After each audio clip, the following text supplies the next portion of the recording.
irmãos. Vamos dar continuidade à exposição bíblica no Evangelho que João escreveu, no capítulo 20.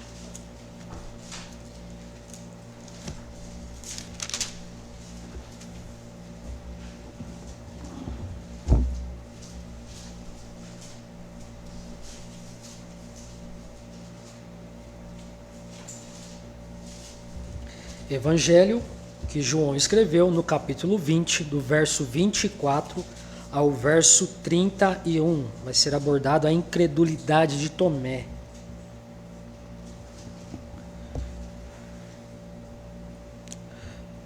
O evangelista escreveu assim: Ora, Tomé, um dos 12, chamado Dídimo, não estava com eles quando veio Jesus. Disseram-lhe então os outros discípulos: Vimos o Senhor. Mas ele respondeu: Se eu não vir nas mãos o sinal dos cravos, e ali não puser o dedo, e não puser a mão no seu lado, de modo algum acreditarei. Verso 26. Passados 8 dias, estavam outra vez ali reunidos os seus discípulos, e Tomé com eles. Estando as portas trancadas, veio Jesus, pôs-se no meio e disse-lhes: Paz seja convosco. E logo disse a Tomé: Põe aqui o dedo e vê as minhas mãos. Chega também a mão e põe-na no meu lado. Não sejas incrédulo, mas crente. Respondeu-lhe Tomé: Senhor, Senhor meu e Deus meu. Disse-lhe Jesus: Por que viste, creste? Bem-aventurados os que não viram e creram. Verso 30. Na verdade, fez Jesus diante dos discípulos muitos outros sinais que não estão escritos neste livro. Este, porém, foram registrados para que creiais que Jesus Cristo é o Filho de Deus, e para que, crendo, tenhais vida em seu nome. Amém? Vamos fazer mais uma oração para a exposição bíblica. Senhor, está aqui a tua palavra, ela foi lida e agora será exposta, Senhor. Que teu Espírito Santo venha agir através da minha vida, Senhor. Eu, um miserável pecador, que não tenho o que oferecer para ninguém, ó Deus, mas a tua palavra tem. É a tua palavra que santifica, é a tua palavra que transforma, é a essa palavra que traz vida, é a tua palavra, Senhor, que nos salva. Por isso, Deus, que o Senhor possa nessa noite, neste momento, falar conosco por meio da tua palavra. Fala, Senhor, não da forma que nós viemos e queremos nessa noite, mas da forma que o Senhor quer falar. Seja nos exortando, seja nos consolando, seja nos fortalecendo. Mas fala conosco, Senhor, porque a nossa alma, o nosso coração anseia por ouvir a tua voz. É a minha oração nessa noite, no nome do teu Filho Jesus Cristo, ó Deus. Amém. Amém. Irmãos, aqui nós adentramos a questão do próprio Tomé. Esse Tomé que muitos conhecem, um homem incrédulo, né?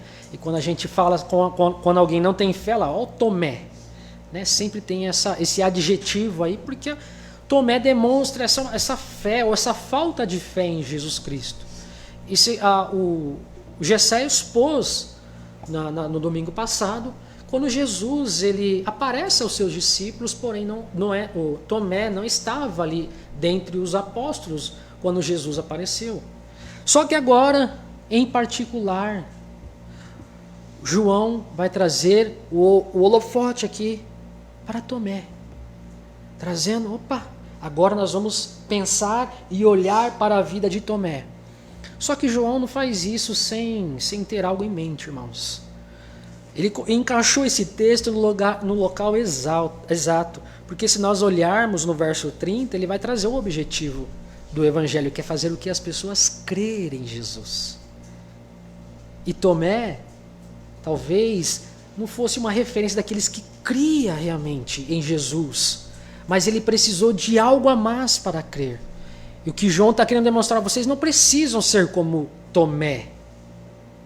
mas vocês acreditem somente na palavra, no que está registrado aqui. Não façam como Tomé, que precisou tocar ou ver ali face a face para crer, mas somente pelos relatos creia nesse Jesus Cristo. Então, agora João vai trazer exatamente isso. Agora as nossas lentes vão ser voltadas a Tomé.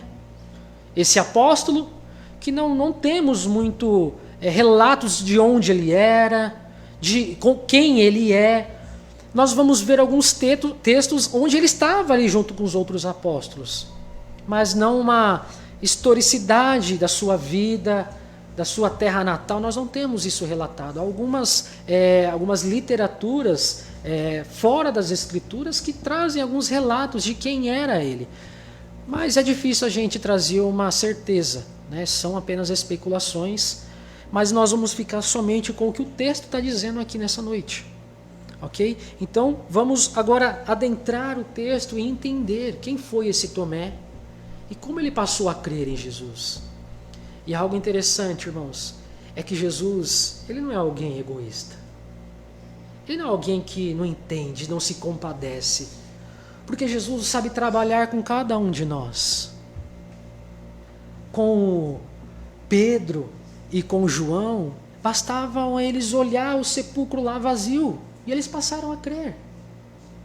Com Maria, quando os anjos aparecem para Maria, e logo após Jesus aparece, bastou Jesus falar, Maria. Ela olhou e creu que era Jesus. Nos versos anteriores que o Gessé expôs, bastou Jesus aparecer para os discípulos e eles creram em Jesus. Mas para Tomé teve que ter algo a mais para ele crer. Precisou mostrar as feridas. Isso demonstra um Deus compassivo. Um Deus que entende a nossa fragilidade, talvez a nossa falta de compreensão. Ele é um Deus compassivo.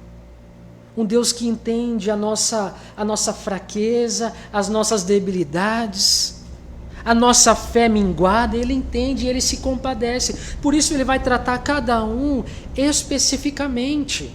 Cada um ele trata de uma forma. Nós vemos nisso um Deus compassivo. E nós vamos ver isso na vida de Tomé aqui. E adentramos ao próprio texto. No verso 24. Ora, Tomé, um dos 12, chamado Dídimo, não estava com eles quando veio Jesus. A parte A desse verso aí, do verso 24, diz, ora, Tomé, um dos 12, chamado Dídimo. Pouco sabemos sobre a vida de Tomé. Os evangelhos não trazem muitas especificações sobre ele. Sabemos que ele faz parte do grupo dos 12 apóstolos, chamados por Jesus. E a gente vai ver isso nos relatos dos evangelhos. Mateus 10:3, Marcos 3:18, Lucas 6:15. Sempre é citado Tomé ali, junto com os 12. Mas nós não temos mais relatos de quem ele é. João traz o significado do seu nome, ou melhor dizendo, a forma grega de Tomé ou Tomás. Então, na tradução que você traz do grego para o português, pode ser tanto Tomé quanto Tomás. No grego está Tomás, tá, irmãos? Está Tomás. E quando você traz isso, literalmente é Tomás, não é Tomé, tá? Tomás.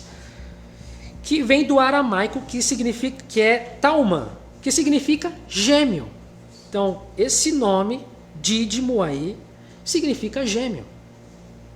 Diante disso, levanta-se muitas especulações se ele era irmão gêmeo de alguém. No entanto, não temos dados bíblicos e históricos para afirmar isso. Vemos nesse mesmo evangelho a figura de Tomé, no capítulo 11, no verso 16, na ressurreição de Lázaro. Consegue colocar para mim, Maurício, por favor? No capítulo 11, no verso 16...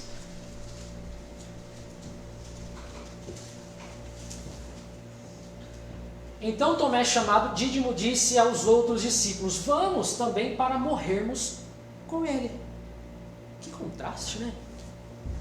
Esse aqui, parece que ele está meio que duvidando de quem era Jesus, se realmente Jesus apareceu, mas aqui ele está pronto até morrer por Jesus.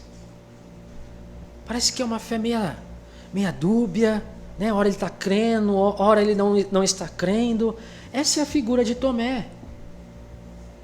Vemos também isso no capítulo 14, verso 5, onde Jesus confronta os discípulos, e 21, verso 1 e 2, onde Jesus aparece novamente aos discípulos perto do mar de Tiberíades. Então são esses relatos que nós encontramos sobre Tomé, sobre quem ele é. Parece que ele tem uma fé meia dúbia, as especulações se ele tinha algum irmão gêmeo, porque o seu nome, o significado do seu nome significa gêmeo, mas não há nada histórico, não há nenhum documento que relate realmente se ele tinha um irmão gêmeo.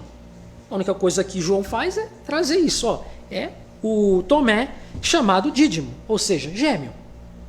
Somente isso. E nós vamos ficar somente até isso. A gente pode procurar alguns documentos, mas vamos ficar com as escrituras neste momento, tá bom?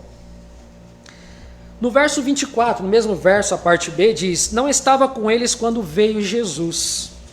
João destaca que Tomé não estava no evento ocorrido nos versos anteriores, aí se vocês virem aí, no verso 19 ao verso 23, quando Jesus aparece aos discípulos ali.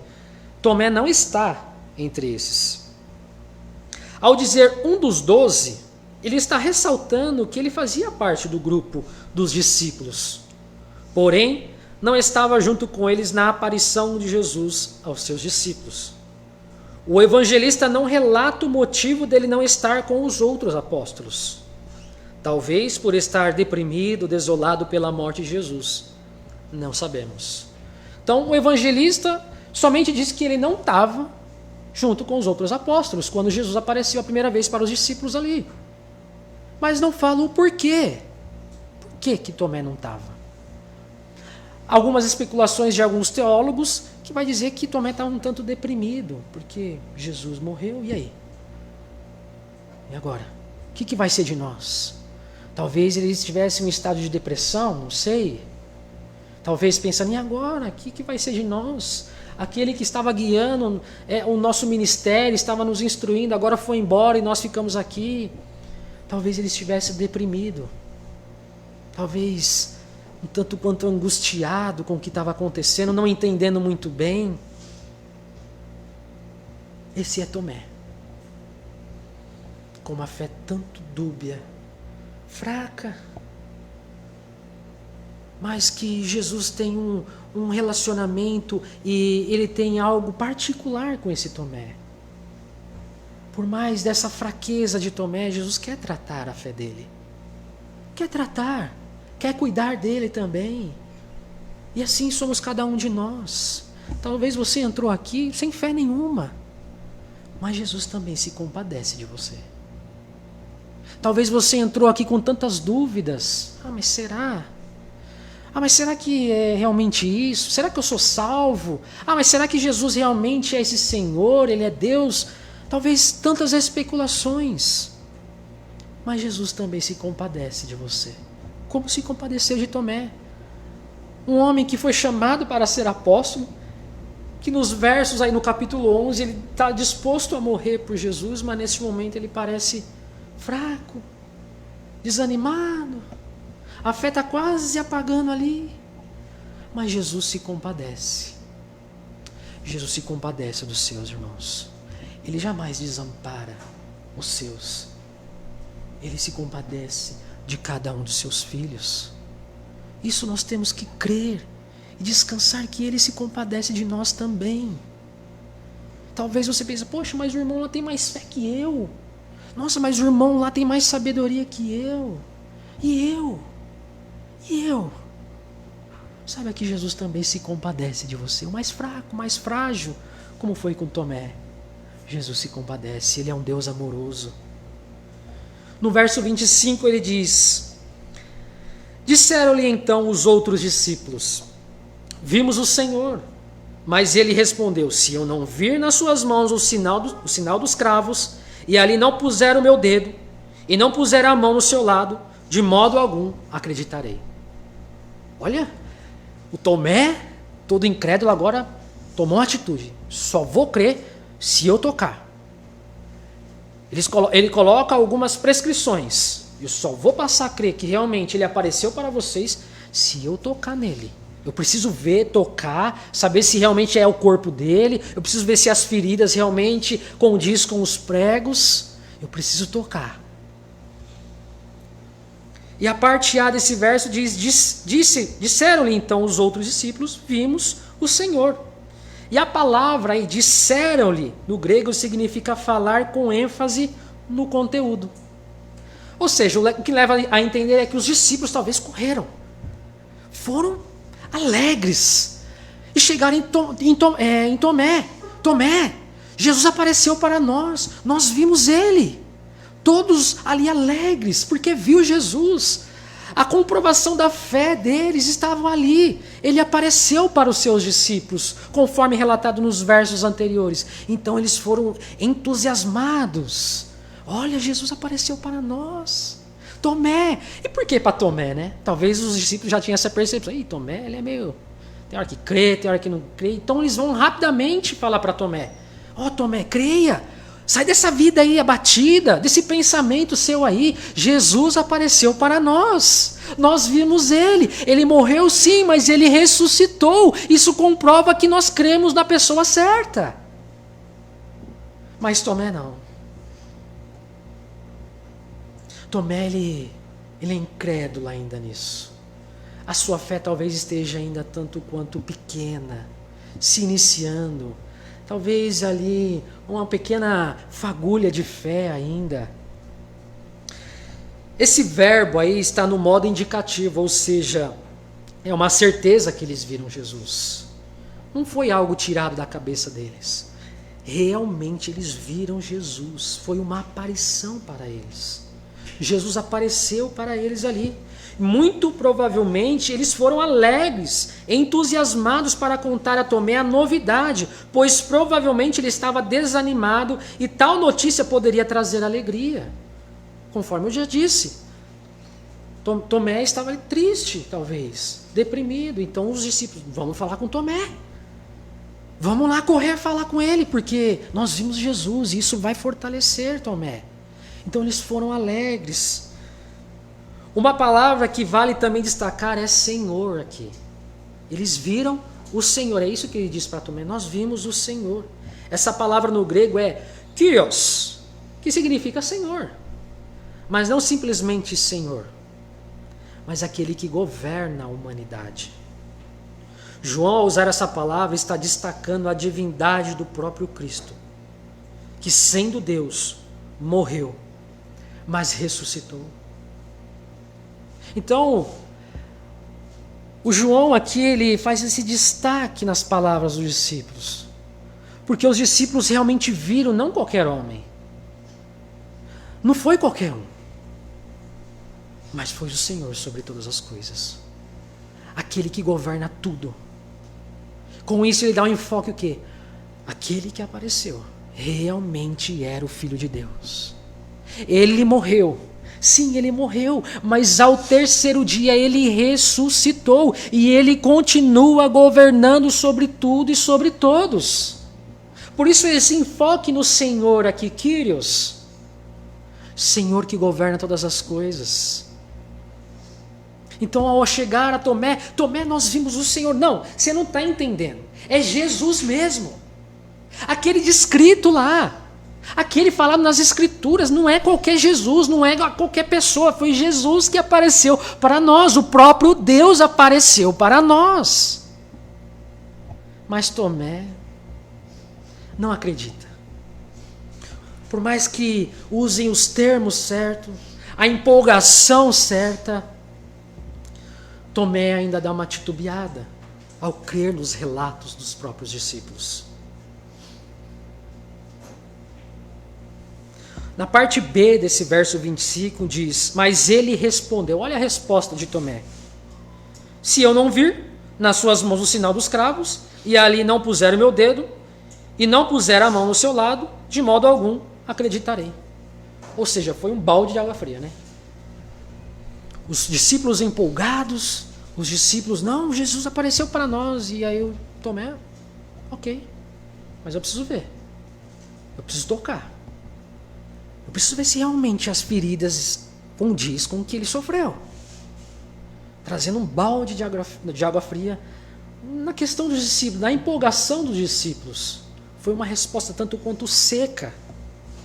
E a palavra "se eu não vir" aí significa mostra uma condicionante, com implicação de probabilidade menor. Ou seja, Tomé está dizendo que pode ser que ele, vendo da forma que quer, ele ainda pode ser que não acreditará. Então ele coloca essa partícula condicionante aí, se eu não vir, só que segundo a gramática grega, é um "se" com probabilidade menor ainda. Talvez eu possa crer. Talvez eu olhando ainda as feridas, não sei se eu vou crer ainda não.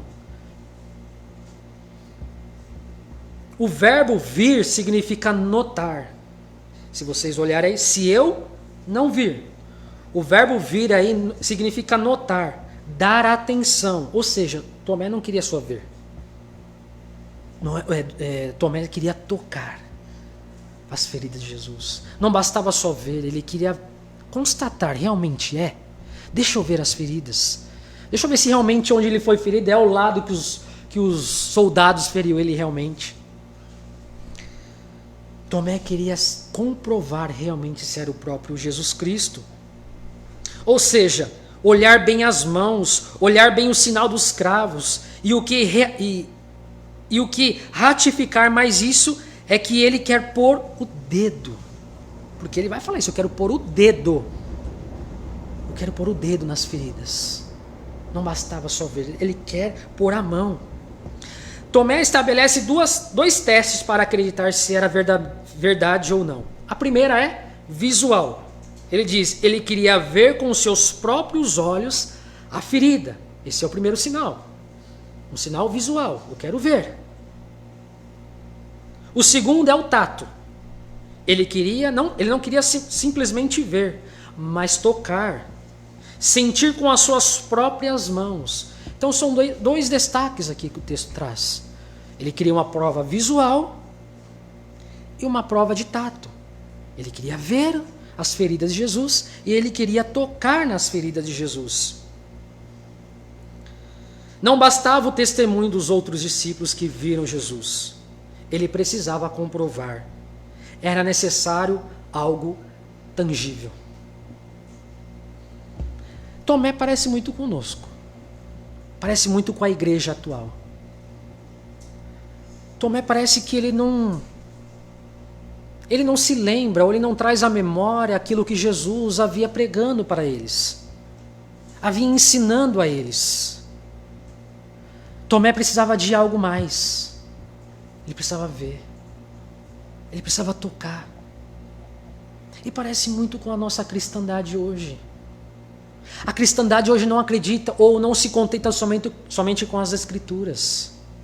Somente com a palavra de Jesus, com os ensinamentos de Jesus. Eles precisam de algo a mais para passar a crer. Quando na verdade é a palavra que traz fé. É a palavra que gera fé nos corações. É a palavra que salva, conforme nós vimos lá em Gênesis com o próprio Noé. Como ele ganha a sua família através da pregação do Evangelho. Como que Noé foi salvo por crer na palavra de Deus. E o que nossa cristandade faz? Ela descarta as Escrituras. Elas querem algo tangível. Elas querem algo palpável. Vamos colocar alguma coisa para a gente ratificar a nossa fé. Precisa ter uma demonstração aí. Isso nos lembra muito o povo de Israel lá, no deserto. Nós não estamos vendo Deus. Cadê Moisés? Moisés sumiu. Precisamos fazer alguma coisa.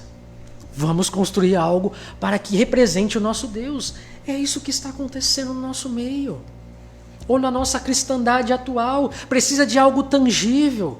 Precisa de algo físico para que passe a crer. Não basta somente as Escrituras. Mas segundo o que nós cremos, sola Escritura. Somente a Escritura basta. Mais nada. Mais nada, irmãos. Não precisamos de arca, não precisamos de mais de sacrifícios, não precisamos de nada disso, somente as Escrituras têm poder para salvar o mais vil dos pecadores, somente a pregação do Evangelho pode salvar e mais nada. Somente o Evangelho. Não é isso que o apóstolo Paulo vai dizer na carta aos Romanos, no capítulo 1, verso 16? Pois o Evangelho é poder de Deus para a salvação de todo aquele que crer. Somente o Evangelho tem poder para salvar, para gerar fé nos corações. E não algo físico. E não algo tangível. A palavra nos basta. As Escrituras nos basta. O que mais nós queremos, irmãos? Temos aqui tudo o que precisamos. Está aqui o nosso alimento. Não precisamos de algo tangível. Tomé representa a nossa cristandade. O cristão ou a igreja evangélica não se contenta somente com a palavra de Cristo, com o testemunho dos apóstolos redigidos em suas cartas. Eles querem mais que isso. Ela quer algo visível e tangível. Na verdade, ela quer um Deus conforme ela estabeleceu em sua mente. A palavra de Cristo para ela pouco importa. Ela quer algo que a satisfaça e sane a sua dúvida. Ao fazer isso, irmãos, ao querer algo tangível, não, se não for assim, eu não vou acreditar. Nós estamos criando um Deus para nós mesmos, como o povo de Israel. Não, nós não estamos vendo Deus. O representante de Deus aqui para nós é Moisés, nós também não estamos vendo. Então, vamos fazer alguma coisa que represente o próprio Deus. O que eles fizeram? Criaram um Deus conforme eles queriam. E é isso que nós fazemos. Se não for desse jeito, então eu não vou crer. Mas se não for assim, se não é sanar as minhas dúvidas, então eu não creio. Ou seja, nós estamos criando um Deus para nós mesmos. Tem que ser desse jeito para eu crer. E não segundo o que as Escrituras diz quem Ele é. As Escrituras bastam, irmãos. Nós não precisamos de mais nada. Verso 26. Passado 8 dias, estavam outra vez ali reunidos os seus discípulos, e Tomé com eles. Estando as portas trancadas, veio Jesus, pôs-se no meio e disse-lhes: paz seja convosco. A parte A desse verso 26 aí diz: passados os 8 dias. Jesus aparece aos seus discípulos no verso 19, no primeiro dia da semana, ou seja, no domingo. 8 dias se passaram. Essa contagem introduz o domingo que Cristo apareceu aos seus discípulos. Ou seja, Cristo novamente aparece no mesmo dia, da mesma forma, falando as mesmas palavras aos discípulos. Muito provavelmente, essas duas aparições nos mesmos dias mostram a importância do primeiro dia da semana. Posteriormente, a igreja entende isso, pois ela se reúne no primeiro dia da semana. Então não é por acaso que o João está relatando isso. Percebe que ele vai estabelecer até a contagem, passados os 8 dias, já contando com o domingo, que foi relatado nos versos anteriores, exposto pelo irmão Gessé. Então já contava com o domingo, ou seja, Jesus aparece novamente no domingo, ratificando que esse dia era um dia realmente importante. Ratificando que esse dia tinha uma importância para a cristandade. É isso que o autor quer relatar e quer destacar. A importância desse dia para nós.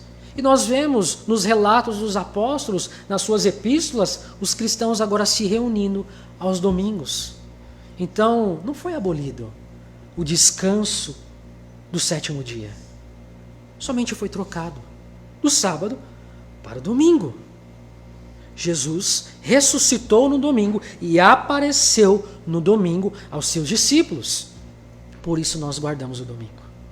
Esse é um dia de primazia para nós, porque foi o dia que Jesus ressuscitou, o Deus encarnado, que no momento oportuno deu a sua vida pelos pecadores, mas ao 3º dia ele ressuscitou dentre os mortos. Isso traz importância para a nossa fé. O domingo é o dia em que os cristãos, os santos, se reúnem para glorificar aquele que ressuscitou dentre os mortos. Esse é um dia de primazia para nós. No mesmo verso, a parte C diz: estando as portas trancadas, veio Jesus, pôs-se no meio.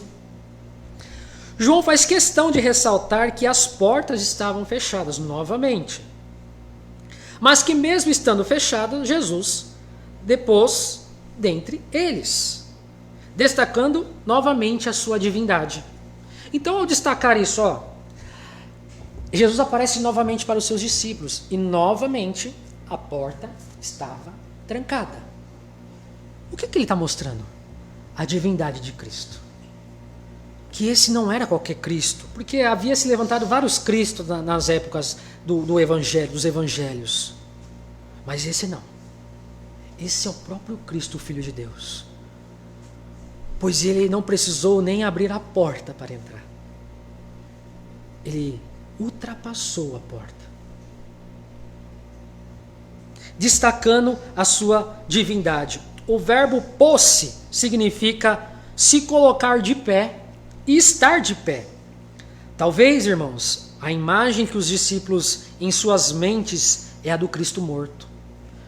Eu achei interessante essa palavra. Por que ele coloca pôs-se entre eles? E a palavra significa que Jesus se colocou de pé entre eles. Por quê? Por que João está fazendo esse destaque? Talvez o que tinha na mente desses discípulos era o corpo de Cristo.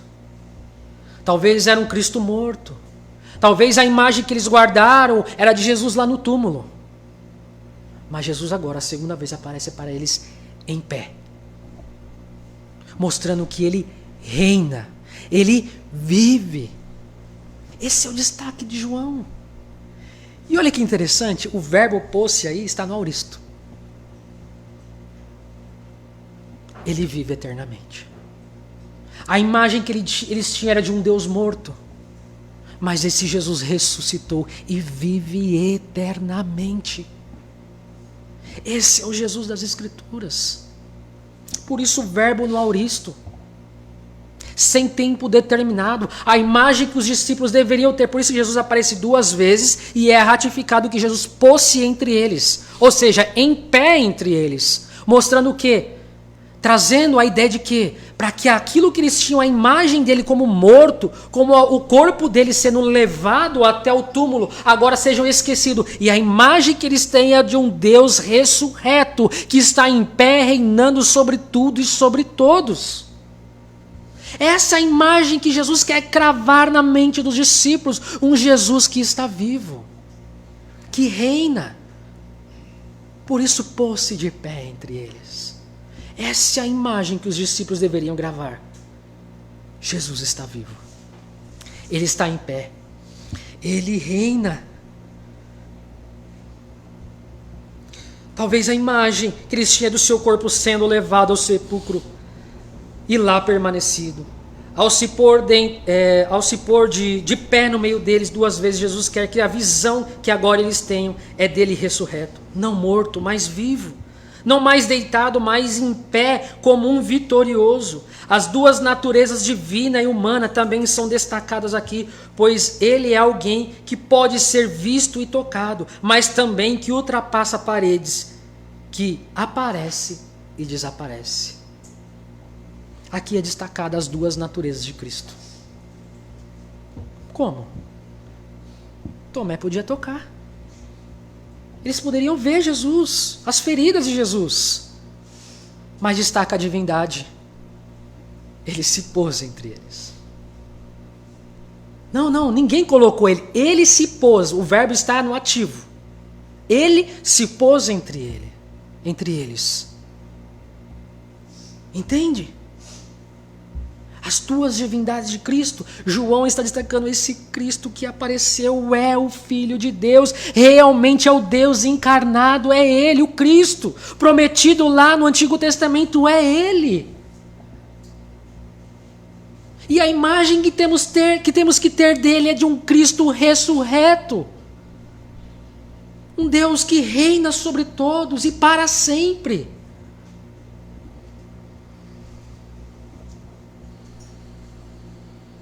Disse-lhes, Jesus aparece a eles e no finalzinho aí desse verso diz, disse-lhes Jesus, paz seja convosco.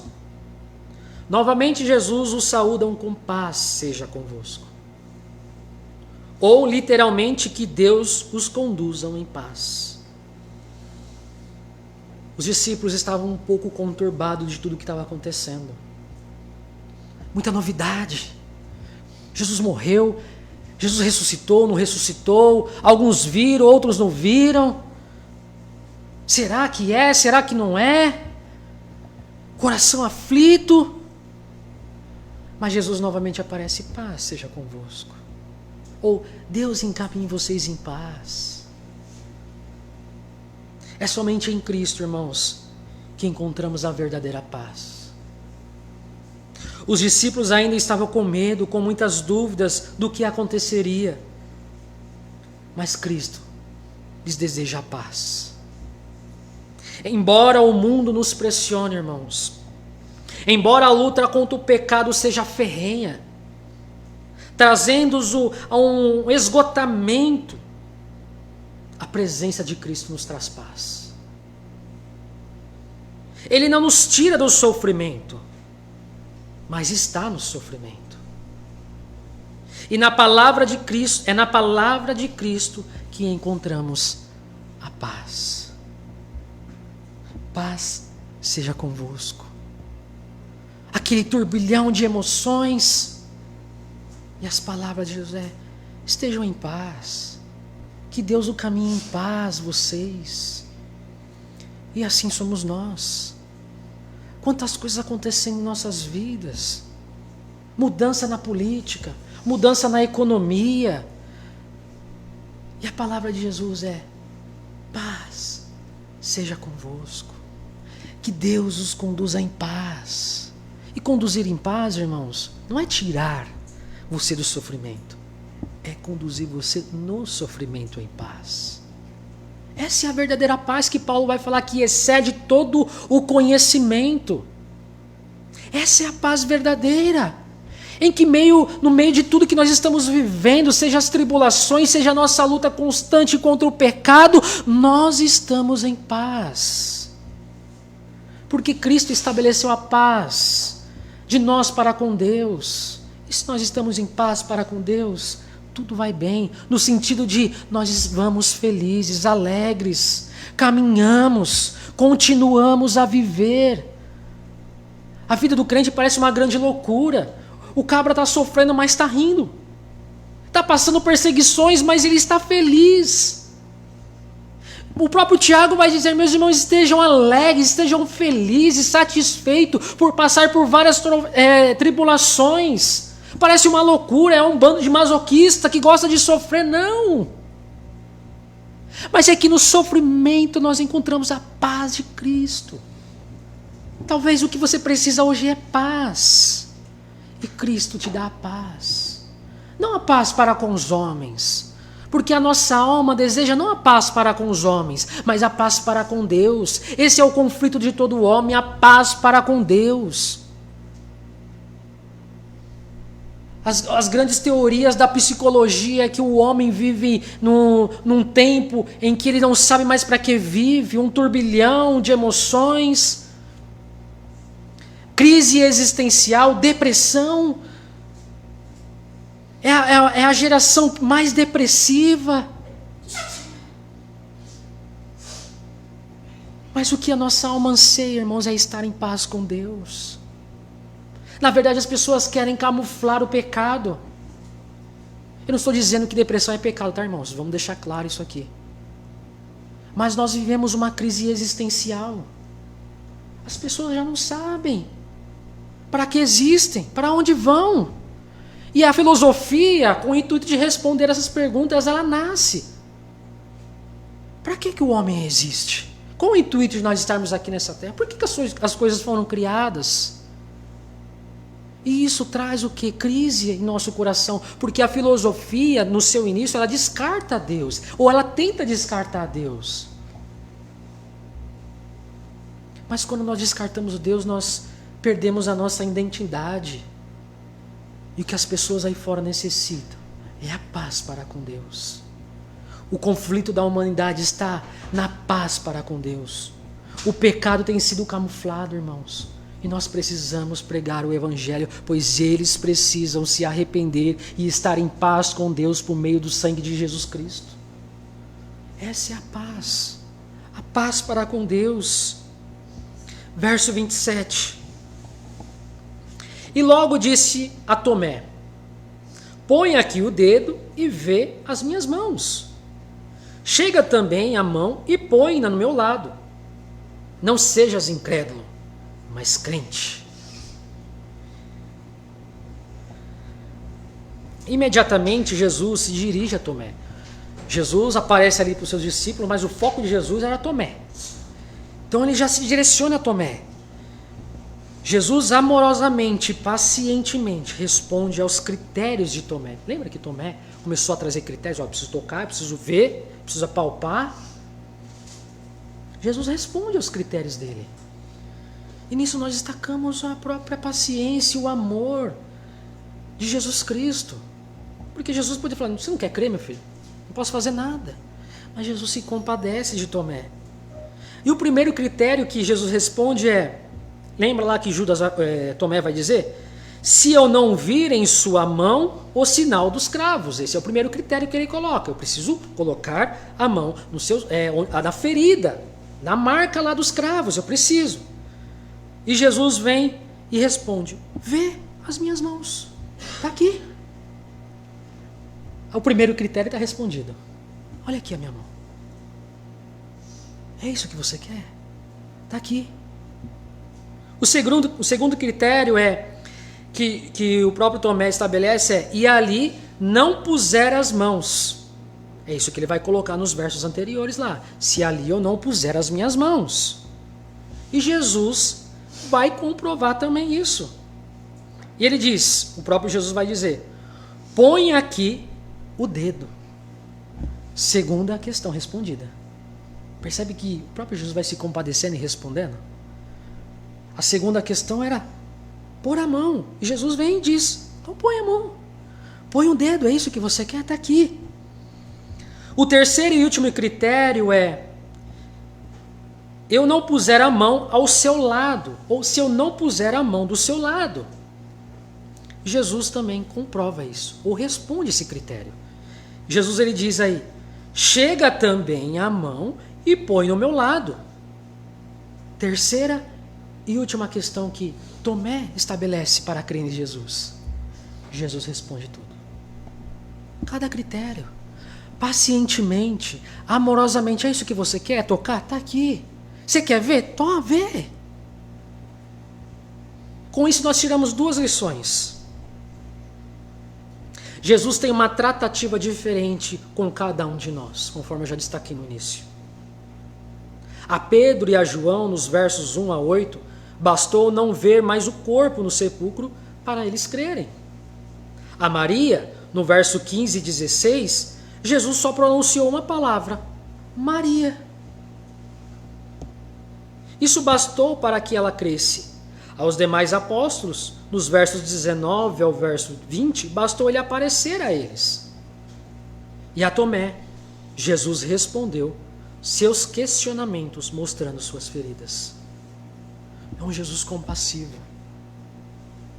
Ele trata cada um de nós conforme a nossa capacidade de entender, a nossa fé. Jesus vai tratando cada um conforme as suas peculiaridades. Tomé precisava de algo mais tangível e Jesus se compadece dele. Está aqui. Todos os seus critérios estão aqui. Se compadecendo amorosamente de Tomé.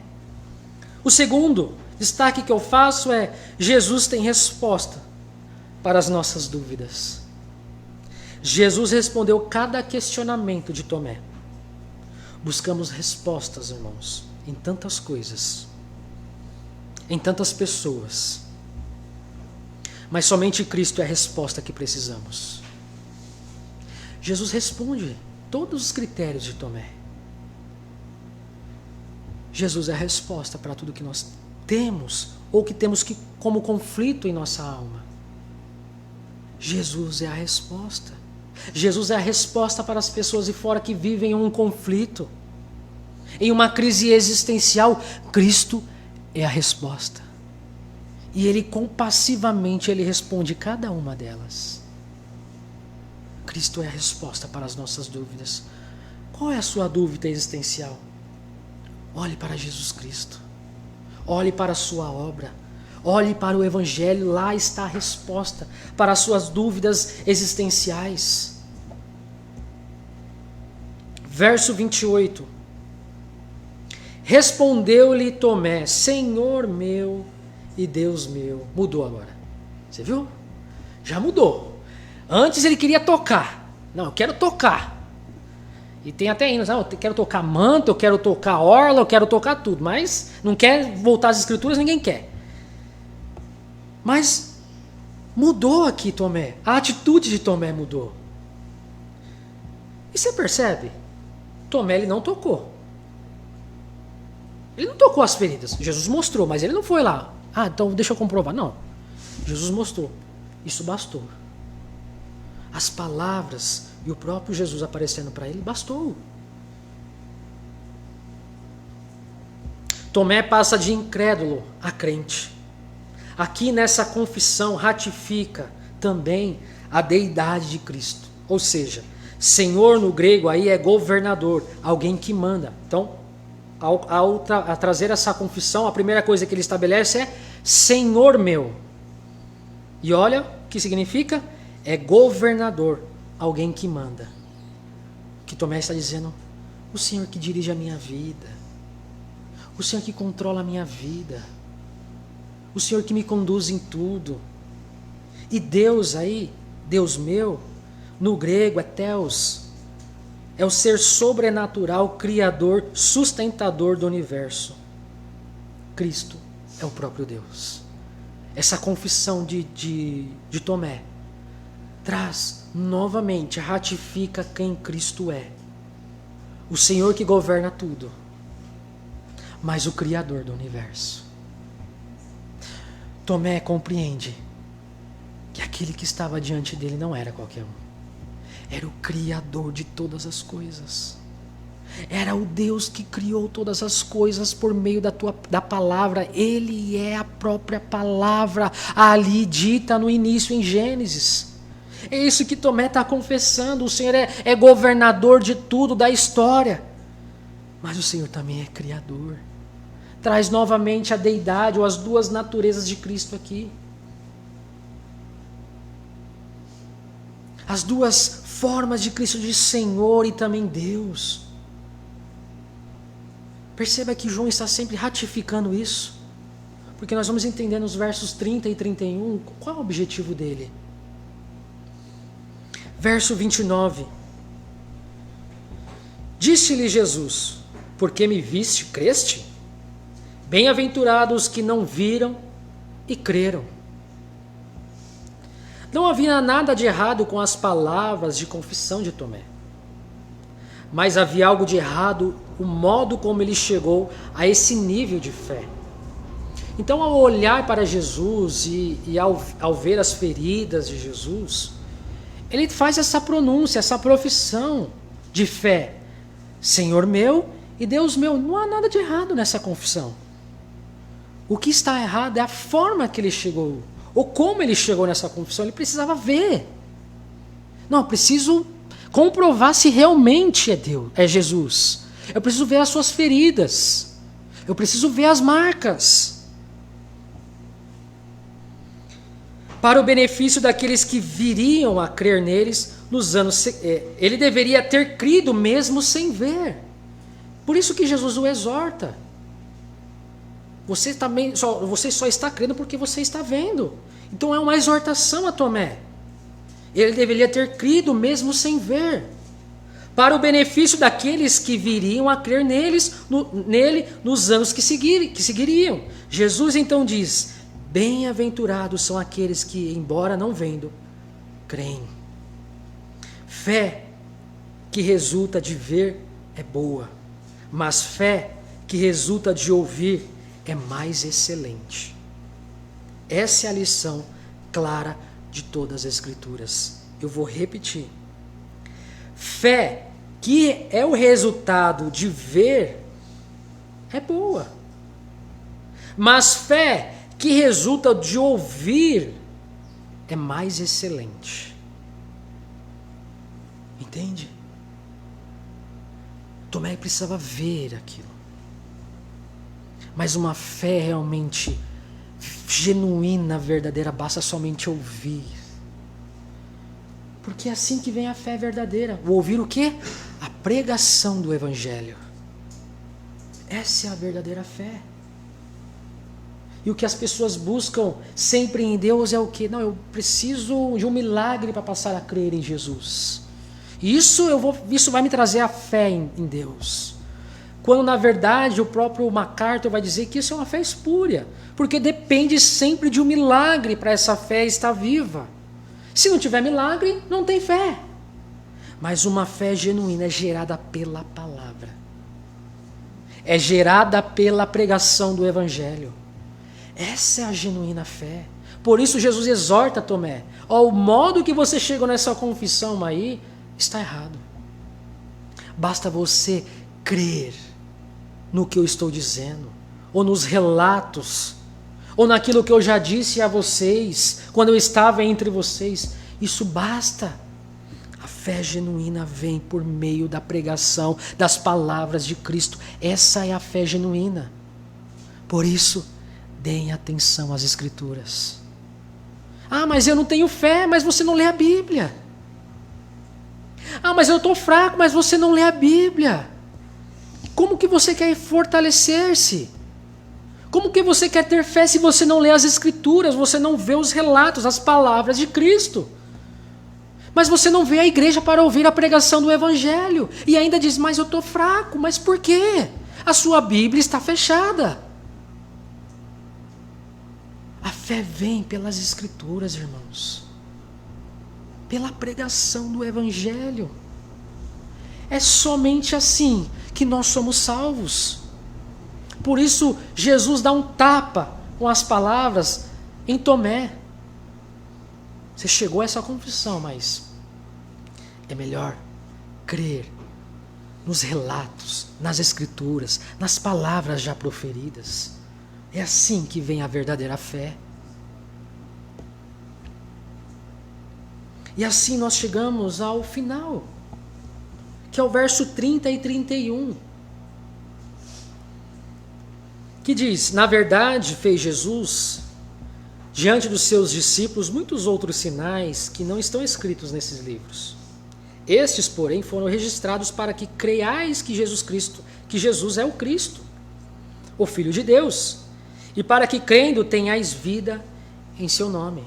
Aqui está o ponto-chave do Evangelho de João. Se você quer entender o Evangelho de João, leia esses dois versos, 30 e 31. O objetivo dele em escrever esse Evangelho.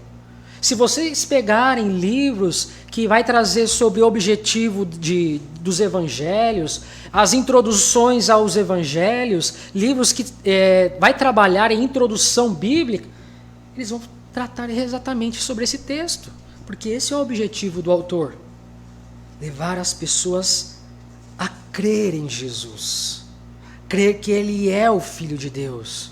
Ele é o Cristo prometido ou profetizado lá no Antigo Testamento. Aos versos 30 e 31 é o ponto principal deste evangelho. Objetivamente, João coloca essas palavras em seguida da descrição de Tomé e sua fé. E aqui eu quero ratificar mais uma vez, irmãos, o autor nunca vai colocar um texto sem pretensão nenhuma. Ele não está jogando palavras, ele está encaixando os textos no lugar certo e aquilo que ele tem como objetivo. Por isso é importante você entender isso. Isso é ao longo das Escrituras. Parece às vezes você, nossa, mas isso aqui está meio desconexo. Não, ele tem um objetivo em encaixar o texto ali. E João ele traz exatamente isso. Porque olha que engraçado, ele vai falar sobre o objetivo dele, logo em seguida a confissão e os relatos do próprio Tomé. Tomé é usado como exemplo, embora ele tenha crido, ele precisou ver Jesus para crer. E foi exortado quanto a isso. Entretanto, os leitores posteriores ao Evangelho, aos acontecimentos descritos, não tivessem a oportunidade de ver a Cristo. Então, qual o objetivo do autor? Olhe para Tomé. Tomé ele precisava ver. Ele precisava ver Cristo, ele precisava tocar em Cristo. Mas vocês, basta somente esses relatos para crer que ele é o Cristo, o Filho de Deus.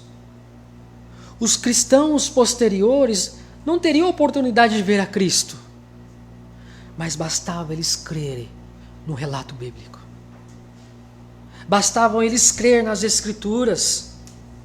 Entretanto, os leitores posteriores ao Evangelho ou os acontecimentos descritos não tivessem a oportunidade de ver a Cristo, mas o que lhes bastava era os relatos aqui contidos. Crer que ele faz muitos outros milagres, ou que ele fez muitos milagres, mas o que basta é que ele é Deus.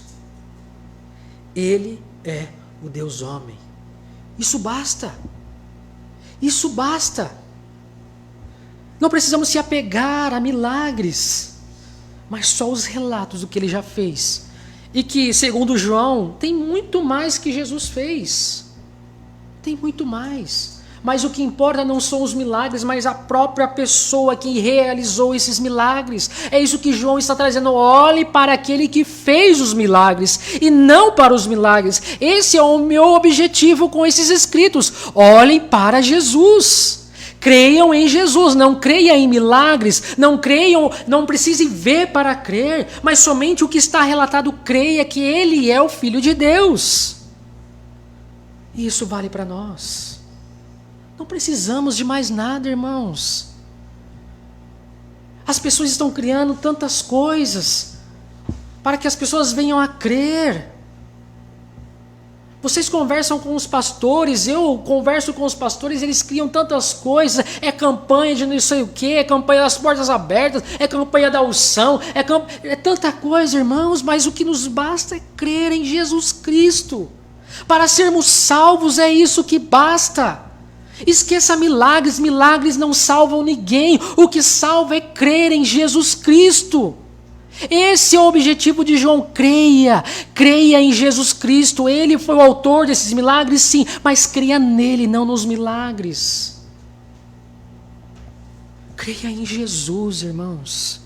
Os milagres podem ser consequência dessa sua fé em Jesus, mas se ele não fizer, nós continuaremos a crer nele, porque somente assim nós somos salvos. Somente assim o mais miserável dos pecadores pode ser salvo. É crer em Jesus. Crer que ele fez muitos outros milagres, mas o que bastava é o que ele é. Ele é o Deus homem, o Deus encarnado. E todos os que creem não nos seus milagres, mas em quem ele é, nas palavras de João Batista, o Cordeiro de Deus que tira o pecado do mundo. Quem nele crê, já está salvo. Esse é o Jesus que nós cremos e que nós temos que crer. Esse é o objetivo de João. Creia nesse Jesus que pode tirar o pecado do mundo. Os maiores milagres que Jesus realizou não foi dar vista ao cego, não foi dar voz ao mudo, não foi dar audição ao surdo, mas foi tornar justo o injusto, santo o pecador, salvo o perdido. Esse é o maior milagre do Evangelho, é salvar o mais vil dos pecadores, tornando ele santo, tornando ele aceitável a Deus, tendo paz com Deus. Esse é o maior milagre do Evangelho. E não é dar vista ao cego, mas é aqueles que creem em Jesus. Esse é o maior milagre. É homens que estão condenados eternamente ao inferno serem salvos por Jesus e tendo paz para com Deus. Esse é o maior milagre que Jesus realizou. Salvar homens condenados ao inferno para ter paz para com Deus. Que nós venhamos crer em Jesus, não nos seus milagres, mas na pessoa de Jesus Cristo. Ele é o Deus encarnado. Amém? Que nós venhamos crer em Jesus. Eu quero terminar com uma oração. E que nessa semana que está adentrando você creia em Jesus. Esteja com os seus olhos fitos em Jesus. Pois Ele é a nossa paz. Ele é o príncipe da paz. Senhor, obrigado, Senhor. Obrigado porque, mesmo nas nossas fraquezas, na nossa falta de fé, o Senhor ainda se compadece de cada um de nós. Mesmo nas nossas debilidades, Senhor, o Senhor trata particularmente com cada um de nós. Obrigado por se compadecer de nós, Senhor. Obrigado, Senhor, porque o Senhor ainda nos ama. Obrigado porque o Senhor nos salvou e esse é o maior milagre, Senhor, do Evangelho. Que o Senhor salvou a minha vida, que o Senhor salvou a vida dos mais vis pecadores. Esse é um milagre do Evangelho, em que Deus ainda salva pecadores por meio da pregação do Evangelho. Obrigado pelo Evangelho, Senhor, sem o qual nós não poderíamos sermos salvos, Senhor. Obrigado pela obra de Jesus Cristo na cruz. O santo Deus se tornando pecador, o justo sendo tratado como injusto, o Deus eterno sendo morto. Obrigado, Deus. Obrigado porque por meio da sua morte nós temos vida. Por meio de suas feridas nós somos sarados. Obrigado, Deus, pela obra da salvação feita em nós, em cada um de nós. Esse é o maior milagre do Evangelho, Deus. Que nós venhamos sair daqui gratos, porque o Senhor salva pecadores, porque o Senhor é o Deus encarnado, que morreu, mas ressuscitou ao terceiro dia. E isso é comprovado, Senhor. Isso é comprovado na sua palavra. Que nós venhamos sair daqui com essa fé fortalecida que o Senhor realmente é o Filho de Deus. Deus, despeça os meus irmãos em paz e em segurança. Dá um retorno para cada um, Senhor, para a sua casa em paz e em segurança. Guarde-os, Senhor. Livre-os, ó Deus, de todo mal. E dê a cada um uma semana abençoada. E que cada um possa ter os olhos fitos em Jesus Cristo. Deus, eu oro e peço, Senhor, no nome do Teu Filho Jesus Cristo. Amém, irmãos.